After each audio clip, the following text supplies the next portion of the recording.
एक मरे हुए जानवर को कोई क्यों बम से उड़ा देगा, पर अगर वो जानवर 45 फीट लंबी और 8 टन वजन वाली व्हेल मछली होगी तो शायद।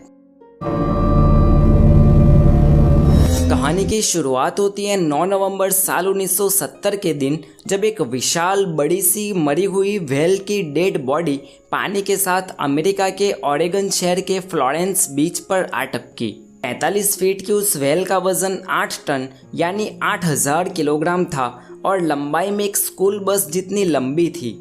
प्रशासन को कोई आइडिया नहीं था कि इस राक्षसी व्हेल को बीच पर से कैसे हटाया जाए। जैसे जैसे दिन गुजरते गए उस मछली के मरे हुए शरीर से तेज बदबू आना शुरू हो गया और तो और मक्खियाँ भी आकर उस पर बैठने लगी। बीच जैसी एक टूरिस्ट लोकेशन पर इस तरह की गंदगी सभी के लिए परेशानी वाली होती है। अब प्रशासन को भी लगा कि इस महाकाल जानवर को बीच से हटाना काफ़ी ज़रूरी था, पर कैसे हटाया जाए। अगर उस व्हेल को उसी जगह गड्ढा खोदकर दफना दिया जाए तो कुछ ही दिनों में समुद्र के पानी के लहरों की वजह से वो फिर से बाहर आ जाती। दूसरा रास्ता ये था कि उस व्हेल की पूरी बॉडी को काट के उसके छोटे छोटे टुकड़े करके उसे दूसरी जगह ले जाकर दफनाया जाए। पर इस काम में भी दो खतरे थे।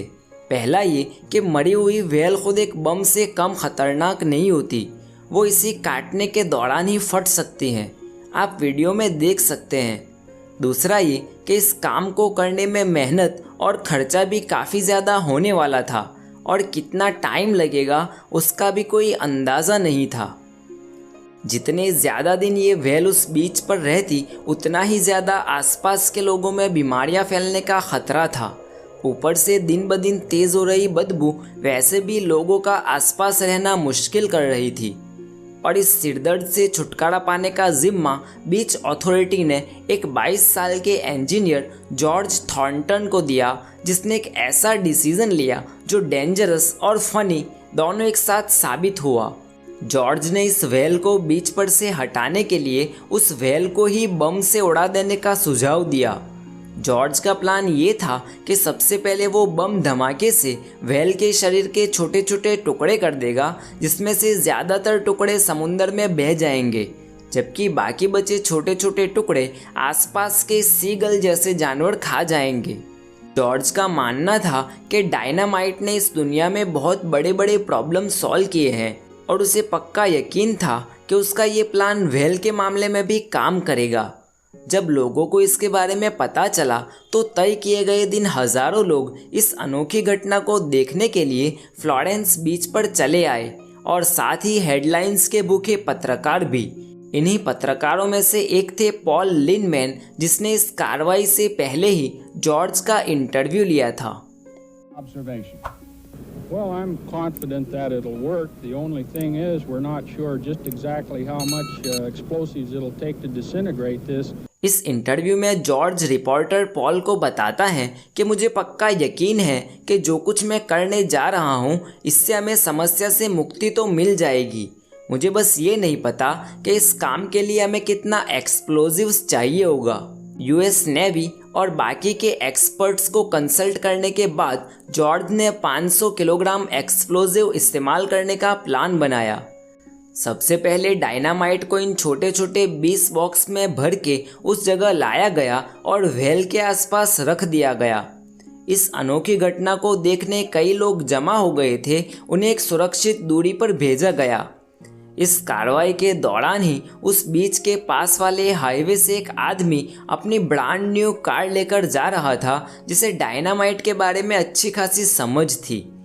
जब उसने ये तमाशा देखा तो उसने जॉर्ज को समझाया कि उसे अगर व्हेल को सिर्फ समंदर के पानी के अंदर तक धकेलना है तो उसे कम एक्सप्लोजिव्स इस्तेमाल करने चाहिए, और अगर व्हेल को छोटे छोटे टुकड़ों में काटना है तो ज़्यादा एक्सप्लोजिव्स इस्तेमाल करने चाहिए।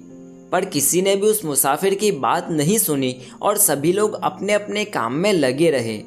जब सब कुछ सेट हो गया तो टाइमर सेट किया गया और सभी लोग अपनी सांसें थाम कर रुक गए।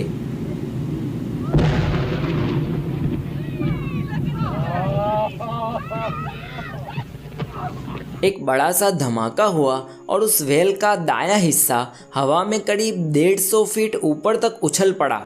साथ ही व्हेल के शरीर के छोटे बड़े टुकड़े और ढेर सारी धूल मिट्टी भी उड़ने लगी। जगह जगह एक के बाद एक टुकड़ा गिरने लगा, जिसमें कोई छोटा तो कोई टुकड़ा काफ़ी बड़ा भी था। दूर से देखने से मालूम हो रहा था कि जैसे कोई ज्वालामुखी फटा हो। दर्शक दूर खड़े देख ही रहे थे कि फटी हुई व्हेल के बड़े बड़े टुकड़े उनकी तरफ गिरना शुरू हो गए। दर्शकों में भगदड़ मच गई और लोग बचने के लिए छत जैसा आसरा ढूंढने लगे।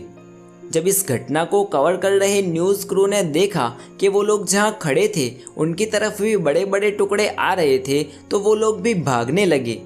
वीडियो में आप देख सकते हैं। कुछ मिनटों तक व्हेल के छोटे बड़े टुकड़े इधर उधर गिरते रहे और फिर सब शांत हो गया, पर असल हंगामा होना तो अभी शुरू हुआ था।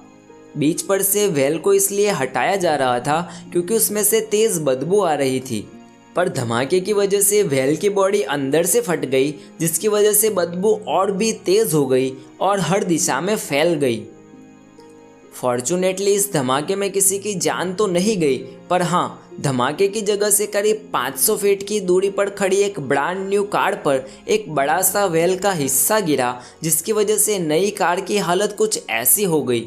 और ये कार किसी और की नहीं, उसी मुसाफिर की थी जिसने अथॉरिटीज़ को एक्सप्लोजिव्स के बारे में वार्निंग दी थी। हालांकि 2 दिन के बाद ही उस बंदे को नई कार जितने पैसे दे दिए गए। बीच अथॉरिटी ने यह धमाका व्हेल की डेड बॉडी की वजह से होने वाली परेशानियों से छूटने के लिए किया था, पर धमाके के बाद जॉर्ज का काम और मुसीबतें और भी ज़्यादा बढ़ गई। जिस जगह धमाका किया गया था उस जगह पर एक बड़ा सा गड्ढा बन गया, और तो और व्हेल के कंकाल का एक बड़ा सा हिस्सा अभी तक उस जगह मौजूद था, जिसे बाद में बुलडोज़र की मदद से हटाया गया। जो छोटे बड़े मांस के टुकड़े इधर उधर बिखरे पड़े थे उन्हें बाद में एक जगह दफना दिया गया। जिन दरियाई परिंदों और सीगल के भरोसे ये धमाका किया गया था वो भी बदबू की वजह से उस जगह के आसपास तक नहीं दिखे। इन शॉर्ट, ये पूरा प्लान एक कॉमेडी भरा हादसा बनकर रह गया। जिस बीच पर यह हादसा हुआ था उस बीच को द एक्सप्लोडिंग व्हेल नाम देकर उस जगह एक टूरिस्ट स्पॉट बना दिया।